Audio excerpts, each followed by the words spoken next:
10-year note Treasury yields continue to go down, today getting as low as 145. Now, recall yesterday we talked about that 10-year note auction from April that was priced at around 168, and yesterday was priced at 149. Well, today we went even lower. So lowest since March that we've seen these 10-year note Treasury yields. And today we got another auction. We got a 30-year auction, which priced from 239 last month down to 217 this month. So yields making a big move, not just in the 10-year, but also in the 30-year bucket.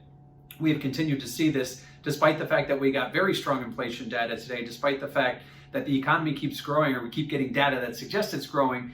Certainly higher inflation doesn't necessarily translate into lower bond yields, but that's exactly what we're seeing. And we've been seeing it now pretty much going on for the last 3 weeks. We've seen Treasury yields trending lower from, again, 10-year notes from 168 down to 144, 145 over that last month. So again, hitting the lowest level we've seen since March. Now, what does that mean for volatility? Well, historically, when we look at volatility, volatility goes down.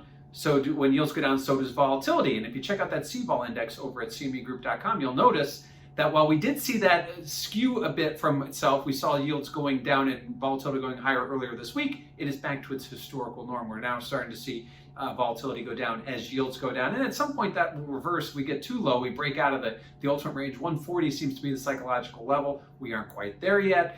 And at this point, volatility has been very low from a macro level. So taking a step back, despite the fact that we did see a modest uptick yesterday and Monday, or yesterday and Tuesday, and seeing that down again today, we're splitting hairs. It has been trending lower, even though we did see a one-day uptick. Lastly, let's talk about inflation. That's really been the talk of the day. The CPI number comes in red hot off the charts. We've been seeing steeper yield curves going back from January to March. We saw higher yields from January to March in the back end of the curve. Inflation was supposed to be coming, the market was telling us.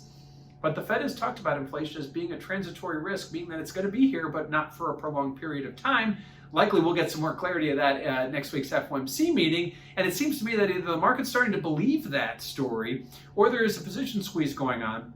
When you start to see the two moving against each other, when you see data moving one way and the bond market moving the other, it tends to become more of a conundrum. And this could be one of those position squeezes. Also, the idea that the Fed is saying this is transitory, maybe it will be only transitory. Maybe the Fed has this one right, and obviously they'll clarify that when they meet next week. And again, when they meet out in Wyoming for their conference in August, and that will also ultimately be the big what if. That's when the market is anticipating the Fed to give some kind of insight as to what they might do with their big bond position, big mortgage position that they've accumulated. Will they start tapering against some of those asset purchases? Again, not today.